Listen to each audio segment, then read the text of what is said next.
It's time for the main event. It's the Shoe Shine. Ooh, that was a rough intro. Que onda, vatos locos, for everybody joining us on the Shoe Shine replay. This is a special Thursday night edition, a short show. Drew called me up and said, listen, we got to talk about this. Of course, I was working today, Drew, and I was keeping up on this press conference. Of course, Ryan Garcia makes his return this Saturday against somebody that I questioned was not only going to be a tough fight, but potentially could spoil the entire career of Ryan Garcia going forward. I was shocked by this pick initially. I said it on the Shoe Shine that this is no walk in the cake for Ryan Garcia. And in fact, I was questioning why would Oscar De La Hoya pick Oscar Duarte from Mexico, a guy that I think in his stable at 135, Drew, he's got an impressive knockout streak going. His confidence is sky high. He's a huge power puncher, maybe not the best boxer, but now there's Ryan Garcia, Drew. And today everything went apeshit at the press conference in Houston. Lots of news, lots of stories. Your boy, Bernard Hopkins, one of the greatest middleweights ever, also part of Golden Boy Promotions. Ryan Garcia went after him. So where do we start, Drew? Should we start with the comments that Bernard Hopkins said, I am not in the business of kissing no fighter's ass? And you know what? He's absolutely right. Here's the thing. He's doing what other promoters are not doing. He's saying, I'm not kissing nobody's ass. The end of the day, the fighters need us to promote the fights and everything. And he's under contract with us. So he needs us to promote his fights. We have control of his career right now, and he needs to straighten the fuck up and grow the fuck up a little bit. And you can't blame him on that. You can't blame him because Ryan Garcia is soft as fuck. So at the end of the day, I agree with everything Bernard Hopkins says. And he let it out. He was keeping it 100. And we don't have a lot of promoters that keep it 100.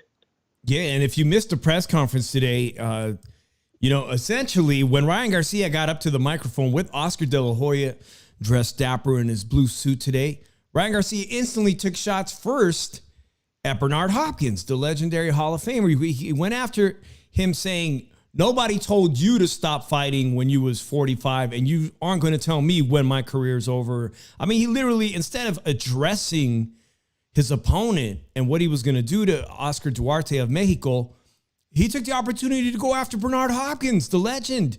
And then he goes for his own promoter, saying, you guys essentially, I'll paraphrase it, but here's the quote. Garcia said, so, it's very clear to me that, they're backing this guy to beat me. Just like they thought Romero Duno was going to beat me. He was the next Filipino star. They say he's the next Mexican star. And of course, he's talking about Oscar Duarte. He's actively saying my promoters are rooting for me to get my ass beat. No, that's not it. Your promoters are trying to promote you and to put you against a fighter with some risk. They're actually doing something right for a change. And the other thing is, you're coming at your promoters and everything because you demonstrate emotional, mental behavior. And tell you the truth, you refuse to listen to your promoters when the best interest is to do what's best interest to make sure you have the fights to make money off of. And if they think you're being treated unfairly in negotiations, they'll to step in and get you out of that. You did not want Oscar and them involved in your negotiation with Tank. And you blame them for not being there at the post conference and everything. Where number one, when they told you we are not doing a rehydration clause, you agreed to a rehydration clause. You Right. agreed to do at 136 when they were trying to make it at 140. And they were agreeing to 136 also, but you want to do the rehydration clause. Okay, so you're not buying the death threats. For those of you that forgot, at the Tank Davis fight in Las Vegas, there was alleged death threats, and that's why they had to dip out. I didn't buy none of that bullshit, bro. I didn't buy For none real, of I it think either. Oscar had a fancy dinner date reservation with Holly. I think that's what that was all about. Why they dipped out. Their fighter got his ass handed to him. They were embarrassed. Whatever, you know. But you know what, Dave? He went into business for himself, and that's the price he pays for it. And the thing about it is that means stop bad-mouthing your promoter on Twitter when they're doing what's best for you, because you don't like that they're telling you how it is. They're telling you the truth. You don't like it because you like having a bunch of yes men around you. You're a soft, emotional little bitch, and you need to stop. And like he's trying this, and then he tries to come at Bernard Hopkins, saying that, oh, you say you'll never lose to a white boy. Yeah, I did hear that. Like, dude, at the end of the fucking day, Ryan Garcia, there's one thing there's a couple of things Bernard Hopkins is.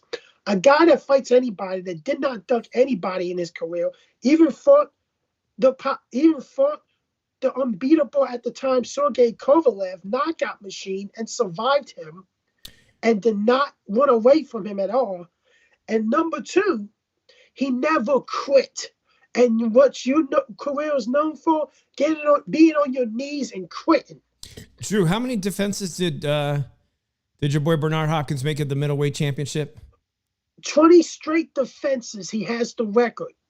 All right, I want to show you guys something. Not that picture. That was but to illustrate, at 23 years old, Oscar De La Hoya was 23-0. Ryan Garcia also 23-0.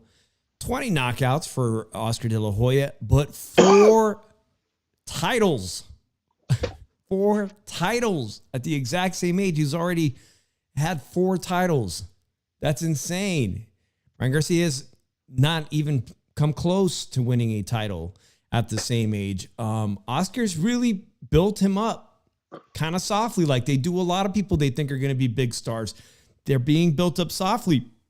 We could make that argument for Oscar Duarte. I had to look at Oscar Duarte, his opponent's box recs. I just mentioned he's got I think 11 straight KOs.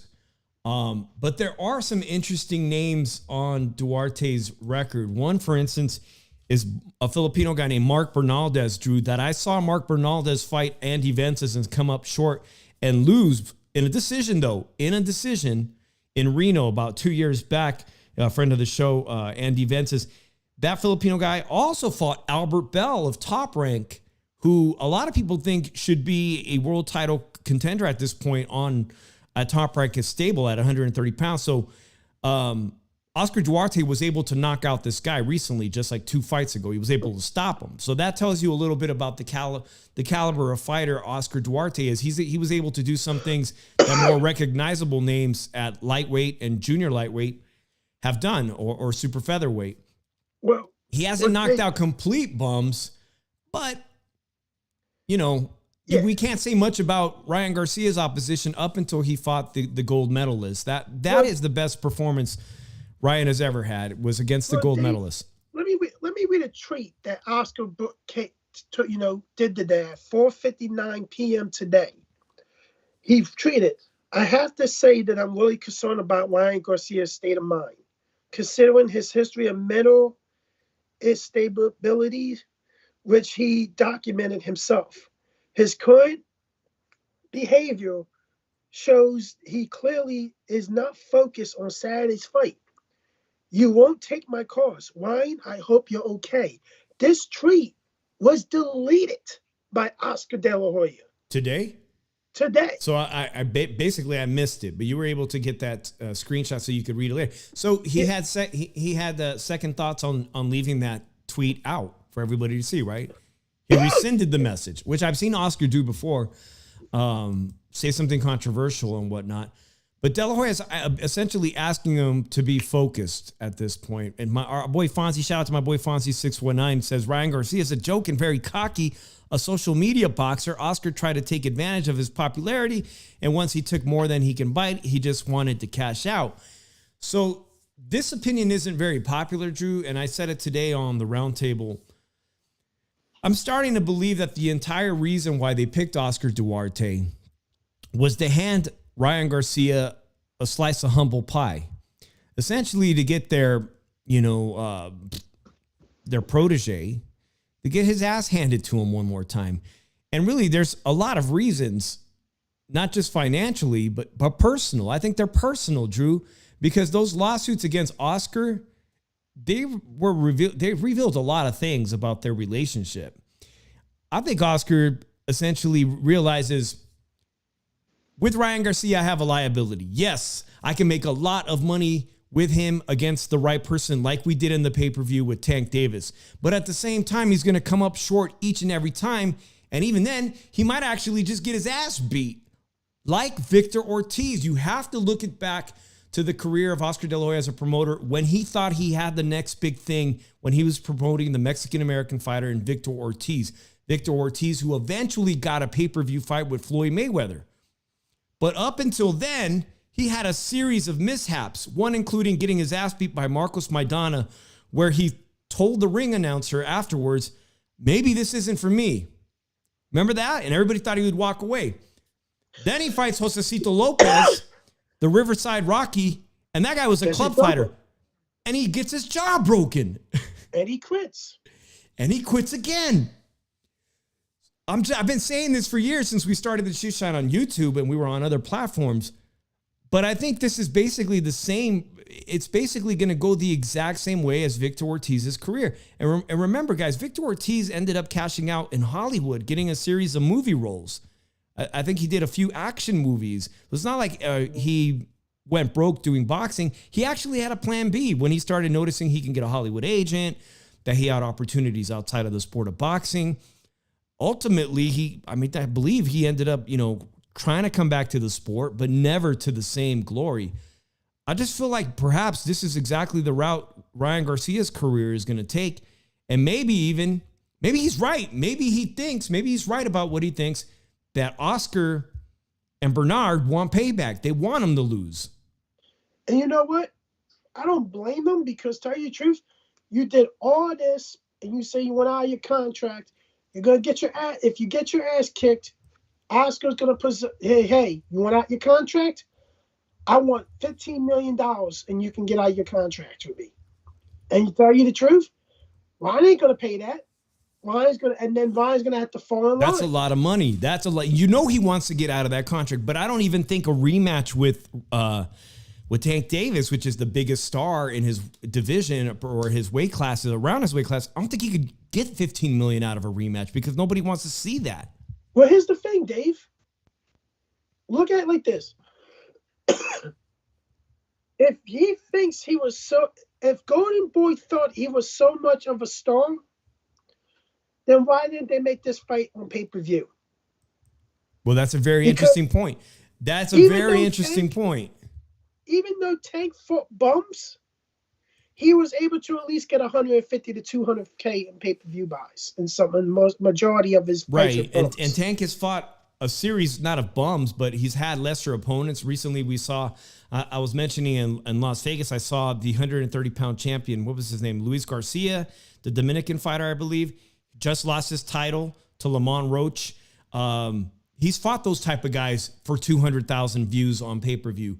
Ryan seems to think he brought 1 million views of his own, a million pay-per-view buys of his own to the Tank Davis fight. And you're right. If that's true, Why didn't they pursue a DAZN pay-per-view special for this fight against a really tough opponent? You guys, the casual fans probably haven't seen Oscar Duarte fight.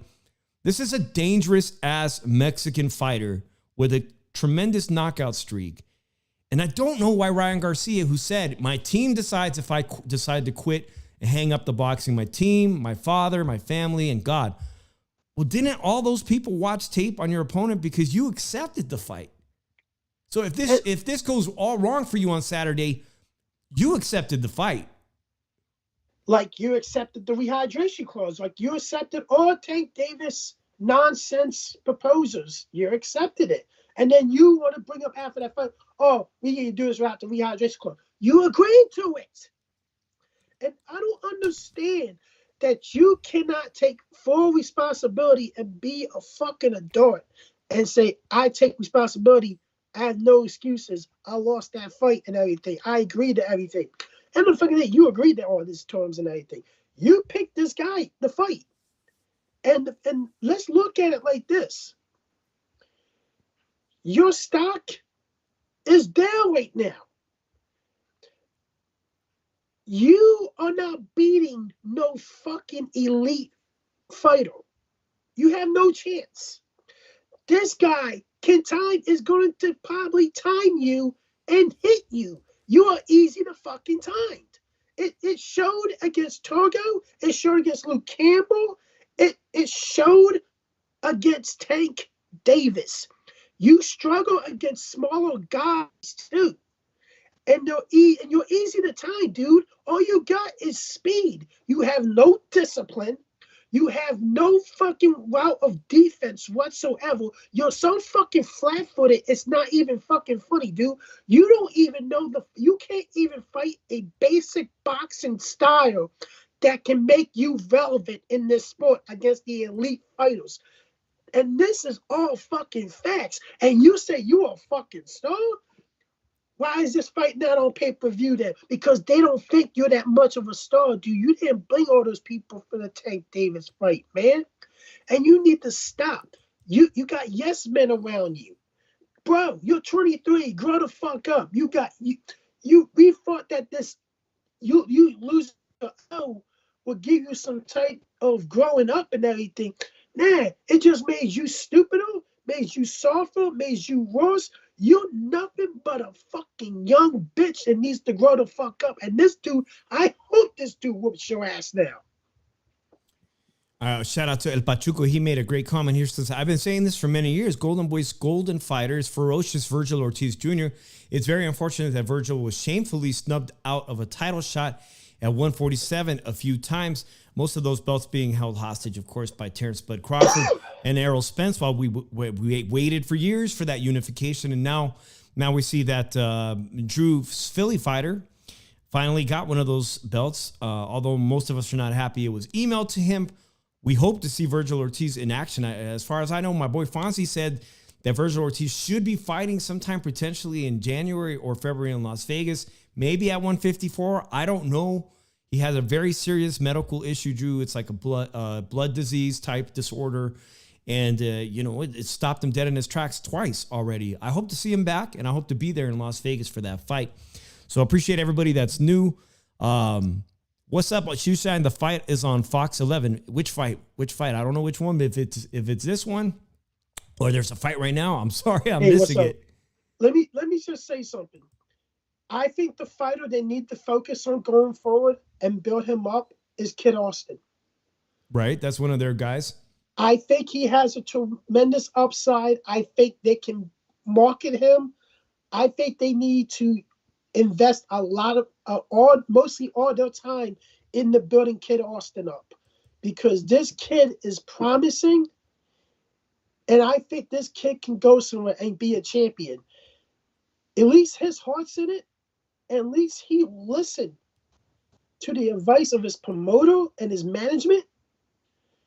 Other than this fucking prima donna diva that needs to grow the fuck up. And it's a fucking shame, because at the end of the day, he's going to credit that, I'm emotionally drained and everything. This is all bullshit with his emotion, with his mental health bullshit. I'm sorry, but it is. And if anybody wants to get mad at me for saying it, it's fucking true. How the fuck is it not true when he's fucking doing this time on a fucking liquor commercial? So, Drew, you mentioned that everybody probably saw this. This was the biggest pay-per-view of 2023. The body shot that landed. Ryan Garcia this week wanted to address that body shot, okay, because he said he did have a rib injury. And that rib injury came from a very unknown Olympic fighter from Mongolia, a fighter that I saw fight, I believe on like an East Coast club circuit fight. I saw the guy who caused it. He's a Mongolian fighter, Setenbar Erdenbot. He's really small. He's like 5'6". I'm not saying Oscar Duarte is that short, but you've mentioned that Ryan Garcia sometimes has trouble against shorter fighters. Yeah, and like, tell you the truth, stop with the nonsense, right? If you had an injury, why the fuck you still fight for? That's on you, bro. That's just an excuse you're trying to make, man. We just saw Shakur Stevenson say he was not feeling well. He was ill and perform so underwhelmingly that for over a week, boxing fans were trashing him and his performance. And now Shakur Stevenson this week is trying to chime in. And Shakur Stevenson is offering Ryan Garcia to fight him at a catch weight. Now, I don't understand why Shakur Stevenson is chasing Ryan Garcia other than the fact that he thinks maybe he can do a pay-per-view with Ryan Garcia. But all this, everybody thinking they're going to do a fight with Ryan Garcia, and that includes Teofimo Lopez, who also made news this week, with reportedly saying that he was offered $1.5 million to fight Ryan and said, respectfully, that ain't anywhere close to being enough, which I don't disagree with him. If Teofimo deserves to get paid a lot more than that, not because of the risk, but because he's the lineal 140-pound champ right now. The lineal and plus champ. His minimum price is $3 million. It's exactly the amount of money that the whole fucking bullshit with Trilla coming in as a promotional company was, that they offered that crazy purse to Teofimo, and Teofimo ran with it and was like, I'm messing with Trilla now, fuck Bob and fuck Top Rank. And that didn't pan out, But if he's going to fight Ryan, Ryan does win this weekend, Teofimo deserves to get paid what he's asking for. He's bringing a lot to the table personally. He's a complete opposite, the antithesis of Shakur Stevenson. Drew, his ratings on ESPN, whether we like it or not, the fight he had against Lomachenko, the fight he had against Josh Taylor, those were record-breaking type numbers on ESPN. Whether it's him or whether it's a combination of Lomachenko, they're great for TV. Shakur, nah. Here's the thing, man. Shakur's going back on calling certain people out and everything, and people have right to do so, because, to tell you the truth, Shakur got exposed in that fight. He'll beat Kambosos, but he better hope Kambosos beats Lomachenko, because if Lomachenko wins this fight, which he probably is going to win and everything, it's going to be a fight. And Loma even said it. I'll face a Kambosos fight or a Shakur fight. And he said they're the only two fights I want right now. And he gets an IBF belt and an IBO belt, Loma, unification. Bob will sign Shakur for a unification belt. And it's how it is. Is Shakur going to take that fight like he won it with Loma? Or is he going to try to get his money elsewhere and everything? I think people are really looking back at this and they're going to say, yo, Shakur, you're not beating Lomachenko if you're fighting like this. If this is the type of fighter you are, you're not beating a Lomachenko. Even at his age, you're not beating him, because he still has superior footwork.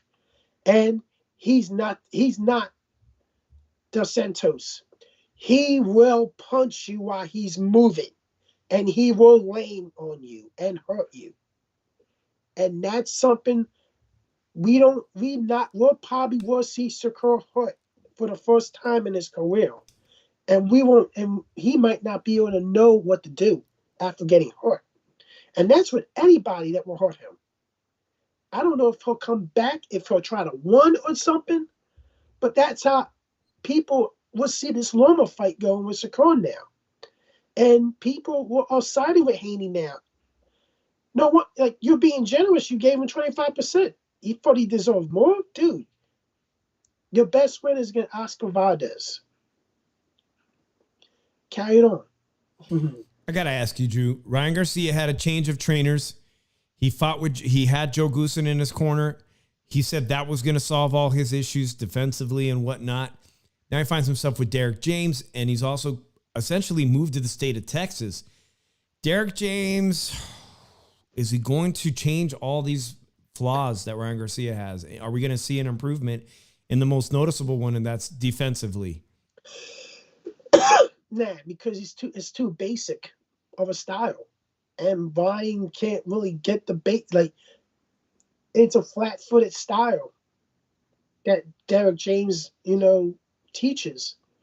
And Ryan this is his first fight with Derek James. It's not going to be one fight that he's going to get in. I don't think Ryan's fixable. Because if Ryan was fixable, we would have seen a slight improvement with Joe Goosen. We didn't see no fucking improvement at all with Ryan Garcia. He has the same weakness. Will they say the same? Will they give the same excuse, which is essentially, hey, I was only with Joe Goosen X amount of time. It takes time to build a relationship with the trainer, even though Joe Goosen trained him as a young amateur. Yeah. Like, they're going to make every excuse out of the book because he has yes men around him. Well, what they say is that he basically ran Joe Goosen and ran the camp the way he wanted to run it. He's uncoachable. Well, we'll see. We'll see if we hear rumors of that post this fight, whether or not Derek James had the same experience with Ryan Garcia. Because I got a feeling if Ryan Garcia does lose this Saturday, we're going to fall into the same situation and see that Derek James was the problem. And now that he's got to go find yet again another coach. Hey, my boy Fonzie619 says it might be a mismatch, but I want to see Frank Martin versus Stevenson or Navarrete versus Stevenson at a catchweight. The lightweight division was all we were talking about just a few weeks. But today, the lightweight division was ruled by Devin Haney, undisputed after he took that Lomachenko title, became undisputed. And the big news this week, as we get ready for the Devin Haney fight in San Francisco, California, my hometown, versus Regis Prograis, is that Devin Haney has relinquished all the titles at 135. He is going to be relinquishing all of them. If he didn't do it today, they're going to be all up for grabs, Drew. That means Lomachenko could potentially pick up one of these titles and force a unification, right? Even better, right? And it's rumored that it's already signed for Australia in 2024, Loma versus Kambosos, and the the IBF and the IBO belt are both on the line. Loma could leave with a legitimate sanctioning body belt and a non-legitimate sanctioning body belt. And he could probably be the literal champion after that because of what he got. They'll probably will rank him above Shakur Stevenson and everything. And Bob, the guy, he always is a smart businessman. Yeah, he always plays chess, and he plays chess like he's one step ahead of you. I'm going to be like this, Shakur. I'm going to give you a 2-fight. I'll give you a 2-fight deal. See where we're at. I'll give you a defense against somebody, and then I'll give you Lomachenko as a unification fight. Which is, who doesn't want to have Lomachenko on their resume? Everybody did, whether it was Teofimo who beat him. Drew, and I think you're right about that, because as I went to that, I didn't go to the Shakur Stevenson fight on F1 weekend, but we all watched it. And that was his last fight. Actually, contractually, he's a free agent. And Bob was going to approach him with, a smoking offer. And I think that is a smoking offer. Yeah, it's all but certain Lomachenko will most likely pick up that title that Devin Haney's abandoning. He's going to pick it up in Australia in great fashion, potentially. Like, who just traveled down to Australia to pick up a belt? Devin Haney did it himself. Devin Haney did it himself. Devin Haney beat Kambosos twice, but I think Loma's could potentially stop him. Because I thought he lost to Maxie Hughes. I thought he legitimately lost to Maxie Hughes, clearly, Kambosos. A lot of people thought Maxie Hughes was robbed in that fight. But I look at it like this. I think Bob will book the unification fight thinking Loma will beat Shakur Stevenson and expose him. And then he was like, yo, well, Shakur, we're not going to deal with you. We're not going to renew your contract. And Shakur's damaged goods. The next 2 weeks are going to be fantastic lead up to 2024 because potentially we could have Devin Haney becoming a multi-weight champion, taking over that belt at 140 pounds, setting him up with essentially a real showdown. For me, these three fighters at 140 pounds are must-watch TV. And I didn't used to praise Devin Haney, but if Devin Haney can pull off this win in San Francisco, California against Regis Prograis, who is aging, in my opinion, his last performance was absolute garbage. You've got three young, hungry champions at 140 pounds. Subriel Matias, who I just saw fight with Fonzie in Las Vegas this past Saturday. Incredible power puncher. Incredible power puncher. This dude can just, this Puerto Rican guy finds ways on the inside of hurting you, and you don't see the shots coming. Then you have Teofimo Lopez, who, say what you want about him and his dad, he's an incredibly gifted boxer. When his mind is right, when Teofimo's mental game is on top, he pulls off spectacular performances like the kind he did squeezing out that win against Lomachenko that other people didn't think he would do, like squeezing out a dominating performance on national television against Josh Taylor to pick up the lineal 140-pound championship. Teofimo, Subriel Matias, Devin Haney, if it's Devin Haney or Regis Prograis retaining his title, these are some real killers. And I don't see where Ryan Garcia fits into the equation. I know he wants to make himself fit in there because he brought X amount of pay-per-view buys and he brings X amount of Instagram followers and YouTube followers and social media followers. But is the talent there? Is the talent there? I think the talent gap is huge. I don't know right now. We got to see. This is a great comment. Shout out to my boy Ruli Ramundo. Tank beats them all, but will never fight none of them. And I'm glad you brought up Tank again because this is, I just mentioned, Haney is relinquishing those titles. And from what I'm reading, it looks like he's going to be promoted to the full regular super WBA champion. And he has a minor belt. With him being promoted to having the actual full title, oh man, now all of a sudden for 2024, that lightweight division 135, everybody's going to be talking about it because you're going to want to see Lomachenko fight Gervonta Tank Davis. You're going to want to make that fight happen. You're going to want to see him fight Shakur Stevenson. Even though I think Shakur Stevenson would bore the shit out of everybody, I think the fight to make is Lomachenko versus Tank at 135 once they all have their titles. They said that there was rumors that they were going to, the WBA was going to elevate Tank before champion. Tank was like, and we posted and said, I don't want that belt. So he don't want the email version? He doesn't want the email title? Because I don't think Tank wants to fight a challenge and everything. That's why he's not going to, because he doesn't want to be ordered to fight somebody. Okay. Well, we've seen a lot of people say, why does Canelo care so much about, keeping all the undisputed titles at 168 if he doesn't want to be mandated who to fight and be ordered to fight people under each sanctioning body? It's a lot of titles to defend. Any one of those titles could be like, Canelo, fight this dude, or we're stripping you of your title. You think Tank will essentially say, fuck your belt, I'm cool, I don't need it, I do my own thing, I fight who I want on pay-per-view? I, for one, I'm not, let me just say this. I'm not happy about what they did the other day, the IBF giving the belt to Boots Ennis without having to fight anybody for it, just promoted. I'm not a fan of that either. I'm not a fan of Tank Davis being promoted to full champion without having to fight somebody, without having to fight maybe the WBA number 1 or number 2 ranked opponent. I'm not for that. I don't really like that. But I'd like to see Tank have the full title one way or another and be forced into being forced by the public pressure to defend it against other champions. But you know what, Dave? They did the same thing with Tim Tszyu. He didn't he was given the belt too. Recently this year, absolutely, you're right. They just gave him he's another person that received the belt via email. You're right about that. But I look at it like this. And I had the same argument with Glacier and everything. And he refused to call him an email champion because he said, he defended interim title 3 times. Boots been interim champion for 2 years, and he's defended it more than 3 fucking times. So come on now, Wick. Get your knowledge right, bro. You say you're in boxing for all these years and everything, and you still don't. And sometimes, a lot of times, you speak out your ass. So I'm just saying, man. Like, don't give the same opinion. Don't give no opinion to somebody if you can't give opinion to the same shit to somebody else. Like it's like that and everything. And I gotta debate people on shit like this all the fucking time because they have a hatred for fucking PBC and everything, right. or a hatred for guys that only fight once a fucking year.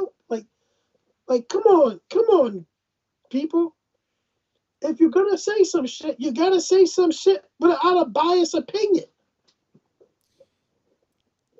You got me thinking about Tank Davis not accepting this WBA title, Drew, and I'll tell you why. It's because so many of the people that would draw a huge pay-per-view audience to Tank Davis's next pay-per-view special or next fight, they're guys above him now. They're guys that have vacated 135.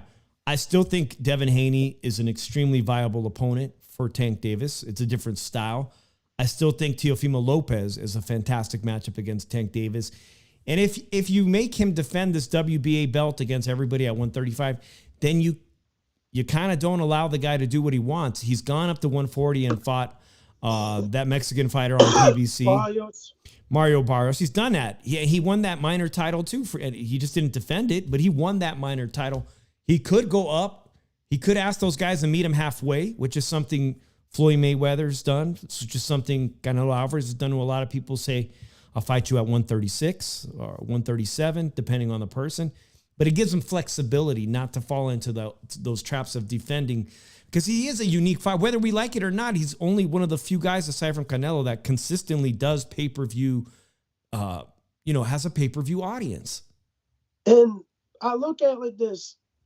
This era is just of boxing fans. Unfortunately, a lot of them are stupid because they buy this shit and everything. They spend no money on this shit. And when he admitted that he's not willing to take the challenges and everything. And they're still stupid enough to pay money and then make excuses and try to say someone is as good as they thought they were.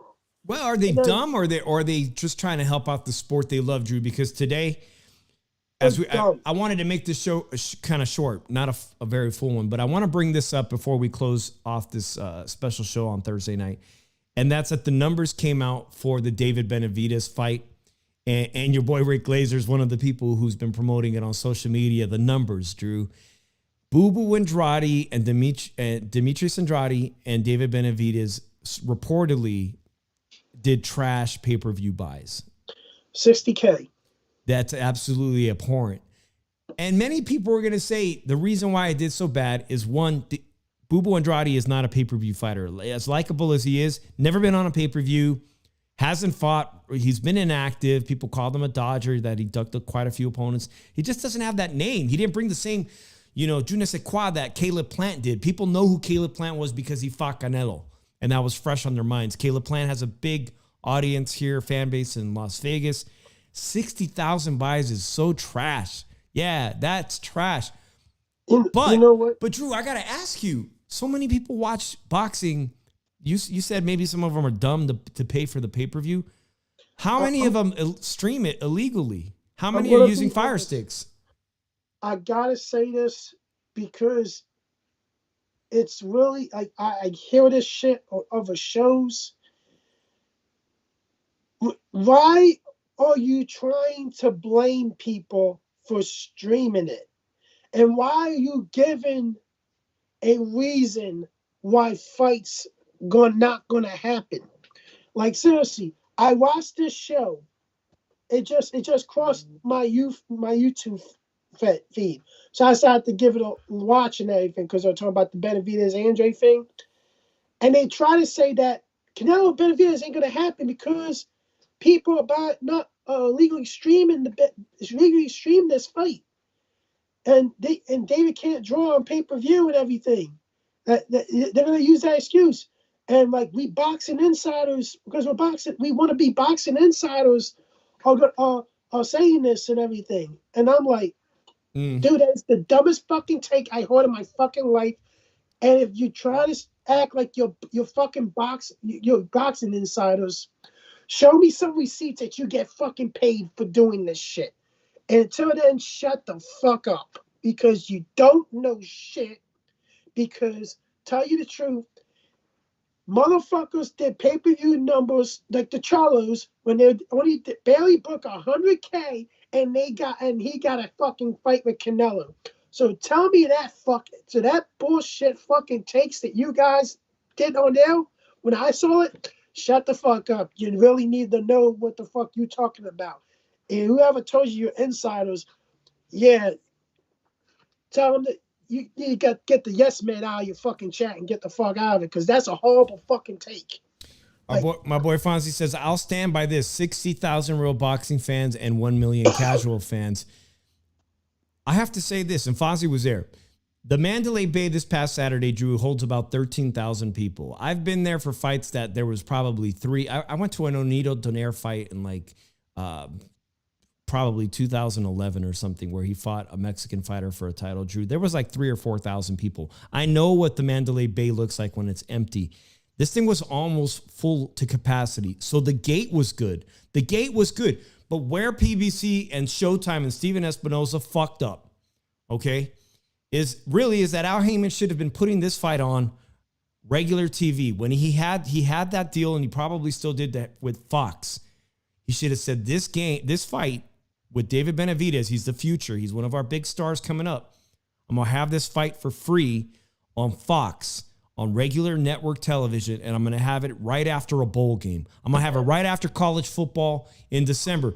And then, I'm telling you, people would have been very interested in being like, wow, this is the guy they want to see fight Canelo, because everybody who's just a regular sports fan would have got to see David Benavidez in action in a crushing defeat against Bubu Andrade. But no, you sell the fight for $80 fucking dollars, and only 60,000 people pay for it. And then you wonder why there isn't any interest. If you cannot convince regular advertisers and regular TV networks that you have a viable product, then where does the sport go from here? You're really just stuck streaming.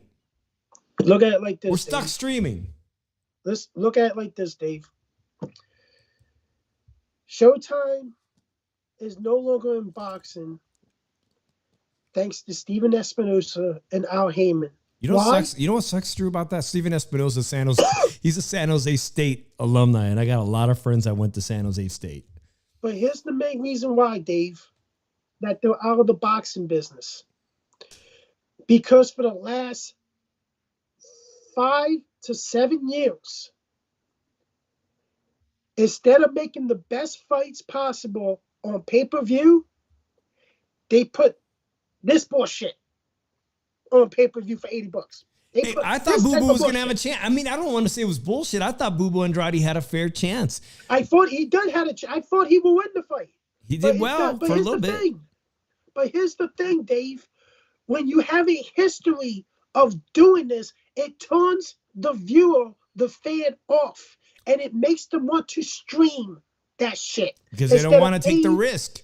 The $80. It's no different than what happened with Mike Tyson knocking everybody the fuck out in 1 round or 2 rounds in the peak of his career. Mike Tyson, people are like, damn, I can't believe I spent that money on that pay-per-view. I don't know what it was back then, but I remember being a kid. I remember like all the adults in the room being, God damn, we paid for that fight. Mike Tyson knocked this dude out. I'm not buying another Mike Tyson fight. He knocks everybody out in 1 or 2 rounds. Like, seriously, you have a history of doing this. You turn off the viewer, you turn off the boxing fan, and it makes them want to stream it for free, knowing I ain't got to pay for this shit. And when it turns out to be a bad card, as it's most likely has been most of the fucking 9 times out of 10, the fan looks at it and says, you know what? I'm a smart motherfucker because I didn't pay for this shit. We're going to be finding out very soon what's going on with PBC. The 2 choices on the table that everyone's heard about is Netflix and Amazon Prime. Both Amazon Prime has had tremendous success with Thursday Night Football. They just have football tonight. I mean, most people have one or the other. Almost everybody's got access to Netflix, whether it's through, even though they've cracked down on password sharing, they offer a discount if you want to give that password to a family member. I prefer Netflix. Both are great. I mean, I barely watch Amazon Prime, but if we're going to go to streaming, you can't go wrong. You cannot do better than Netflix. Everybody's got it. They're going to probably try a one-off. That's what I hear. They're going to try a one-off and see what kind of numbers Jake Paul's going to do. That's reportedly on the table to see what Jake Paul could do, or a PBC special. But really, Drew, I think you're right, man. They just got to do away with pay-per-views altogether. They got to figure out who will pony up and pay the big dollars for the big fights, the $50 million fights like Canelo versus David Benavidez, which probably going to cost him $50 million. I think Al has to just shut up and just sign a deal with DAZN and do joint promotions with these other guys. You like that one too? That is the least popular option, and one that, if you know what, it would be great for the sport. Let me know, guys, in the chat, if you're watching this or if you're watching the replay, is PBC joining the ranks of DAZN and having access to fight Golden Boy fighters, having access to fight Matchroom fighters, Eddie Hearn's people? Isn't that better? Isn't that the best thing potentially for the sport if we only had DAZN and ESPN to worry about? Yeah, and the thing about it is, you'll see, there's no excuse. You have to make the fights and everything. And I look at it like this. What can hurt? That's the only way you'll get on pay-per-view if you sign with DAZN. I don't think Amazon gives you the time. Rick, you're wrong again when it comes to Amazon being a pay-per-view distributor. You're wrong again, man. Stop it. Netflix is like you said, they've never charged, okay, you pay X amount for Netflix every month, but they've never had hey, you pay $15.99 a month, and guess what? We're going to have a fight, and you could pay $80 extra on top of that to watch this fight on Netflix. I think that's a fucking disaster. I'm saying if you're going to go to Netflix, do what DAZN originally said. DAZN originally told us 4 or 5 years ago, we're going to give you Canelo, and you're never going to have to buy a pay-per-view. Remember that? Remember that fucking sales pitch?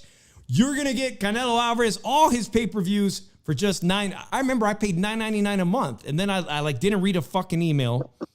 And next thing I know, I'm being charged $19.99 because I didn't click to agree to something. But I would have been paying the grandfathered in for $9.99 because they told me Canelo Alvarez is going to fight on this platform, and you won't have to pay an extra dime to watch him fight. And that was all a load of BS. It went to a humongous lawsuit.